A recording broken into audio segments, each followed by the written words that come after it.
Here we go.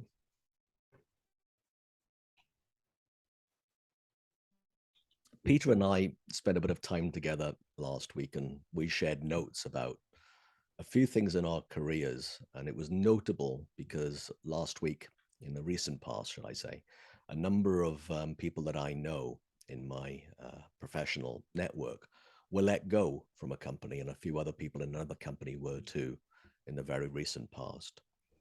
So I thought it would be good for anyone listening to this who's going through that challenge right now to just hear a little bit about what we see about that transition.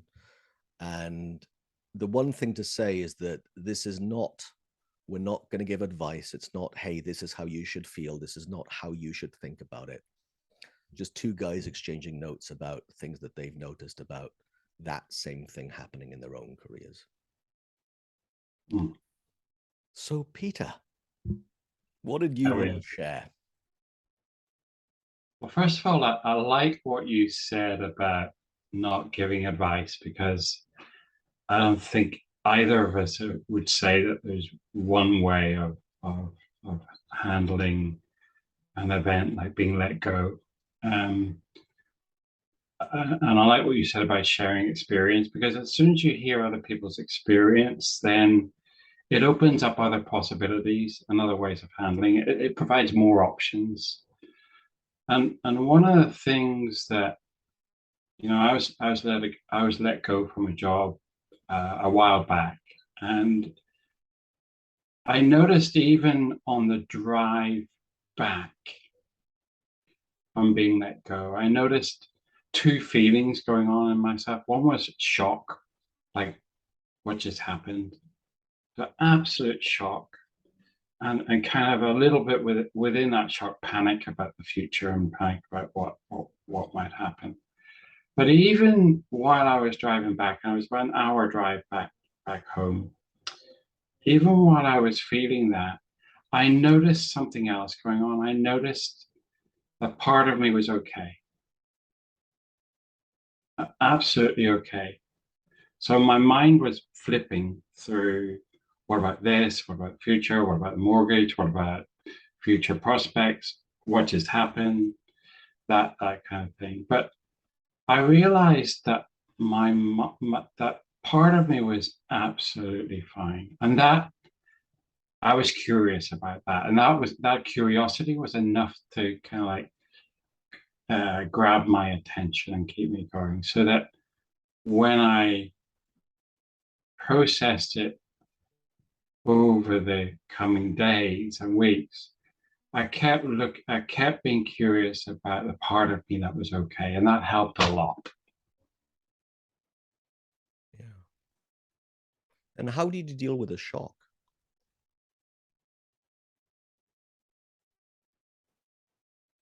Well, the thing that I came to realize that there was, it was help from what I just said, but what I realized was that there was the event, and then there was my thinking about the event. The event happened. I was let go. And then there was all the thinking I had about the event. And I noticed that that would go up and down.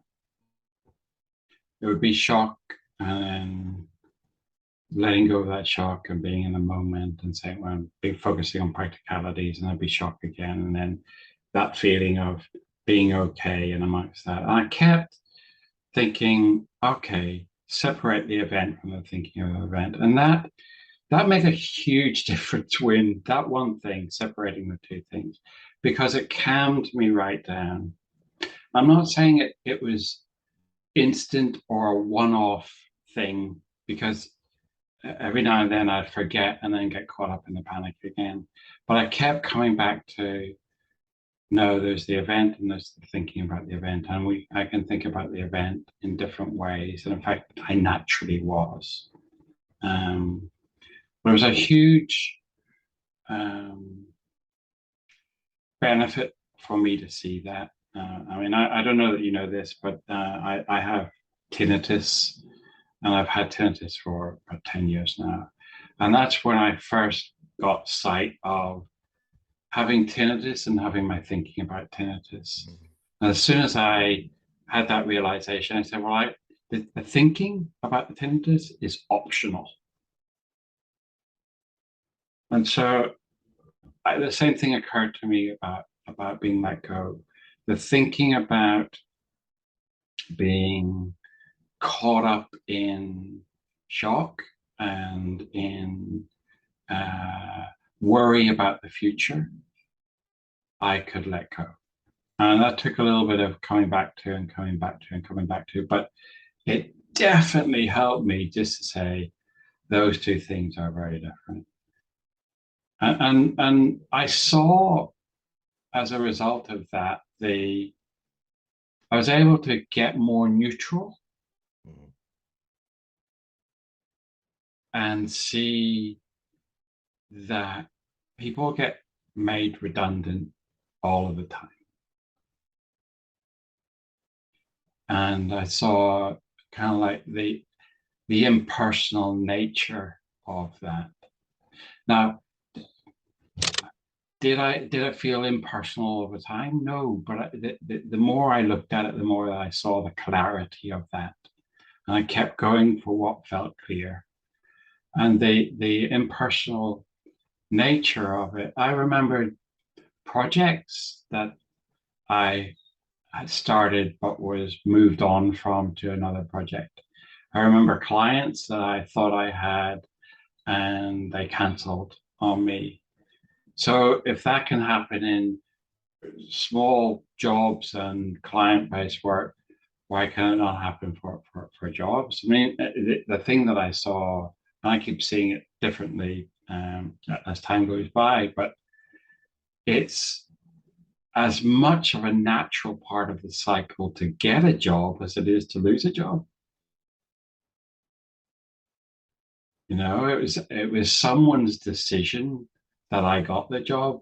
It was someone else's decision that okay, it was a joint decision in that case, but somebody else's decision years later that the time had come and the natural cycle had come to an end where it was my turn to leave. Um, so I saw that um, it was uh, impersonal in that regard. And you know what? You know what I got clear on? And I got clear on the fact that it's a CEO's job to make hard decisions, or it's a director's job to make hard decisions. Do we agree with them all the time? Not necessarily, but it's their job. And in fact, I've been in situations before where I've had to let people go. So I got more and more clarity about, hey, Peter, this isn't about you. This is just something that happens. Does that make sense? Huge amount of sense. Yeah. Because one way of saying what you've said is that everything is temporary. Yeah. Yeah. And I got really clear on that and really settled about it. Mm. Now, every now and then I kind of like get caught up a little bit, but I come back to clarity Mm. and that impersonal nature and separating the event from my thinking about the event. Yeah.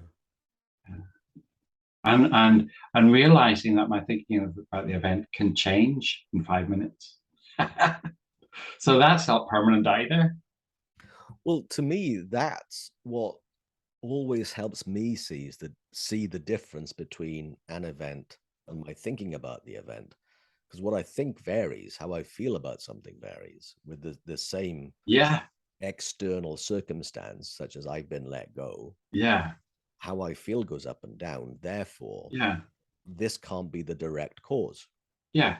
If this is variable and this is static, this event, then Yeah. evidently And there's it really helped that, part of it. you know, it helped when I talked to some friends and you get different reactions from friends. Some of them said, great, what are you going to do next? And that really helps to gain perspective as well. Because you see, it helps to make your point that thinking varies, people see it differently, and it's not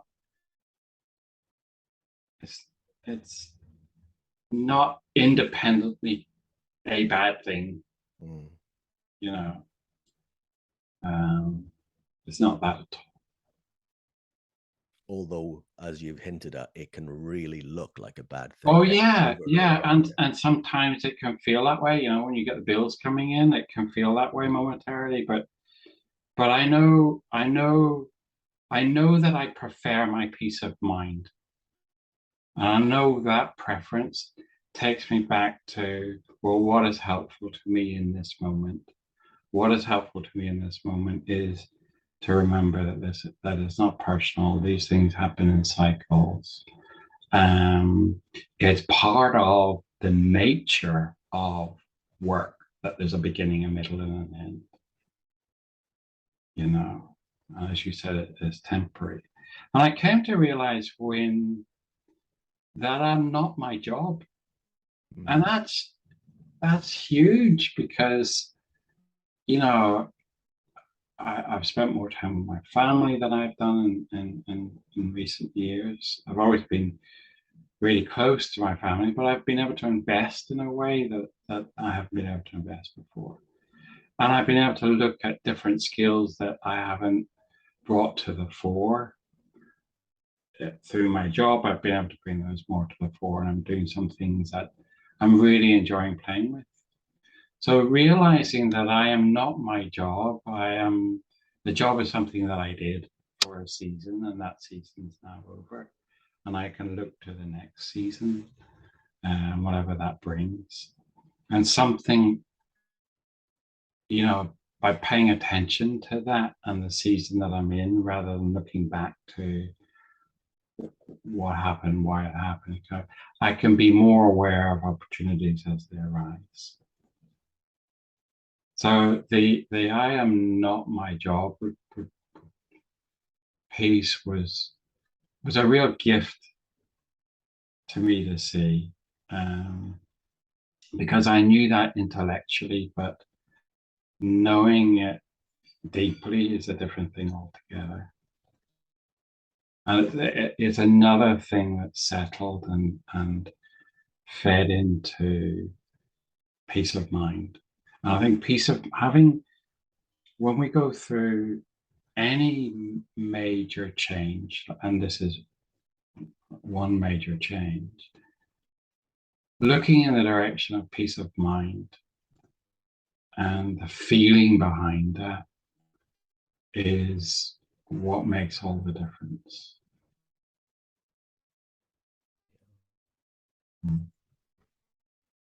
So, if somebody's watching and listening to this right now who's feeling angry, bitter, resentful, what would you say to them?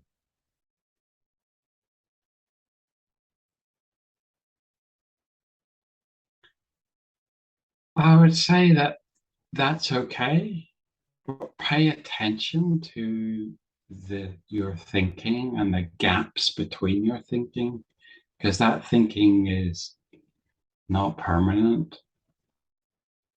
And look at the gaps. Look at the gaps where you feel okay. What's going on there? Look at the gaps where your thinking is more optimistic, more hopeful, and look in the direction of that hope. But I wouldn't say do anything about your anger, do anything about, because it passes. It passes of its own accord.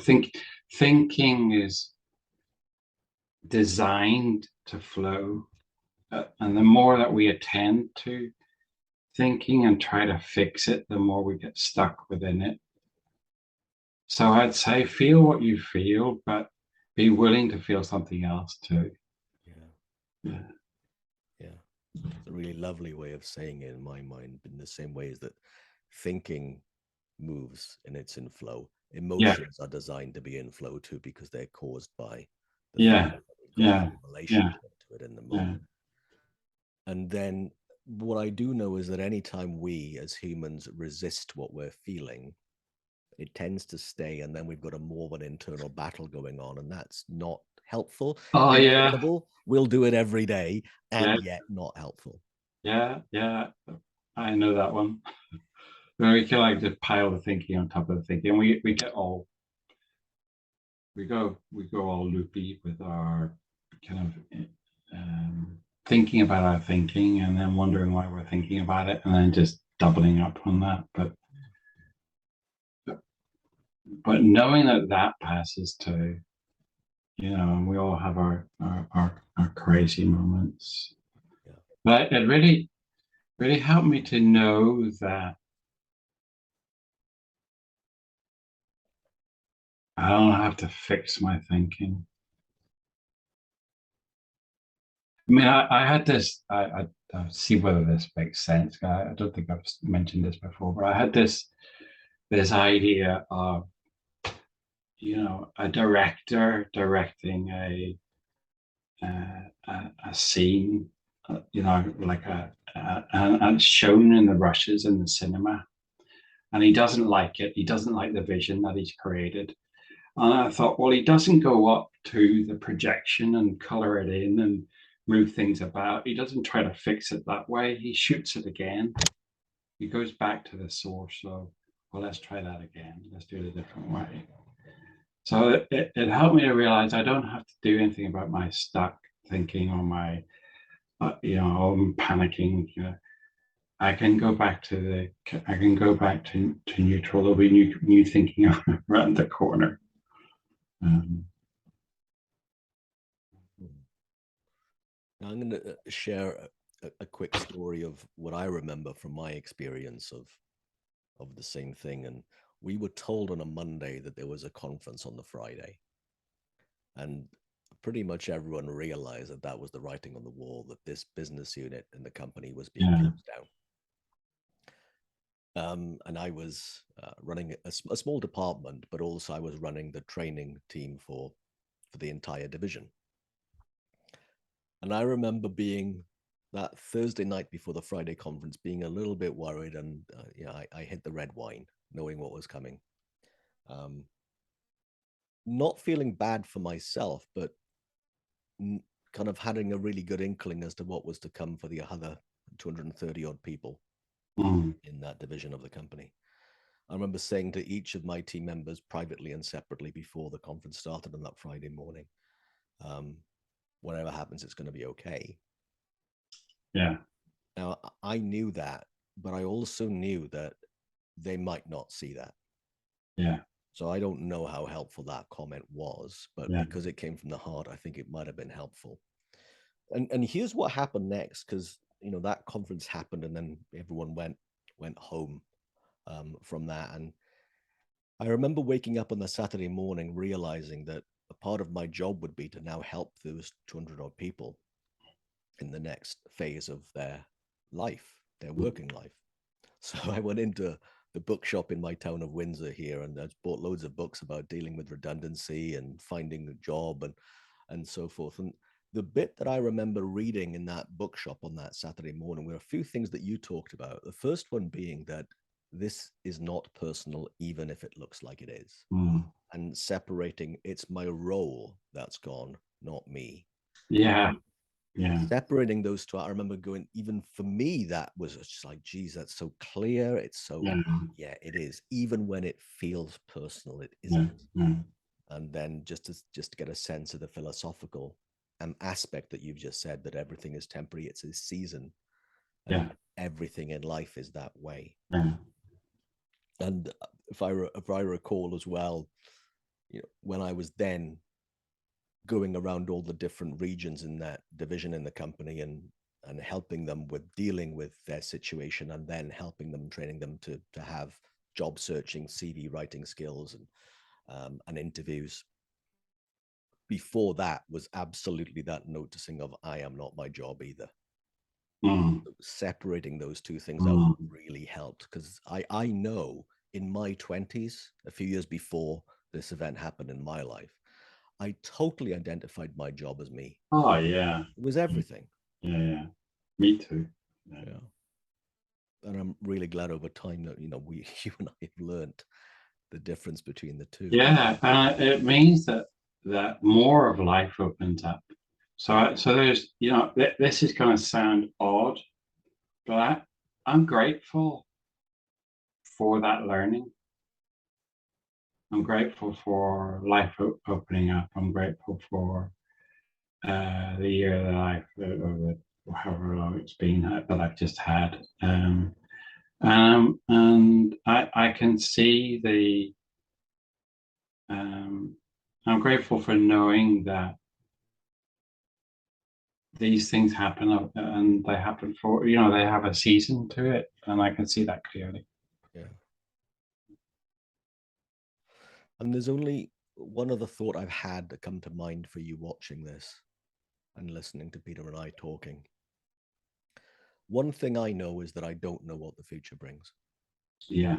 I don't know what I'm going to feel next. I don't know what I'm going to say next. I don't know what I'm going to think yet next. And I do not know what tomorrow brings, nor next week, month, year. I have no idea. I never have and never will. Now, sometimes it looks totally different. That there's this, I can be a prophet of doom of my life, and I have so fixed of how it looks. And I am so grateful to be so wrong.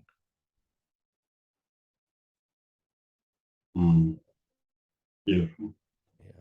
We're a terrible predictor of the future, even though we think we can. Mm. Well, any other closing thoughts from you, Peter? No, other than, you know, other than what we've said, I think we provided another way of looking at it. And as you said just now, there's something quite exciting about not knowing what tomorrow is. That's how I read what you just said. I'm grateful that we can't read. So there's opportunities out there as well as that we might not have seen otherwise as well. Yeah. So thank you for the opportunity to talk. Well, thank you for sharing so openly, Peter. And I hope for you watching this has been helpful. The contact details for finding Peter, if you ever want to chat, and me, we'll put those on here as well. So I wish you well in whatever stage that you're at in leaving whatever you're leaving and moving on to the next thing for you. And thanks again, Peter. All right, take care, Wayne. Take care.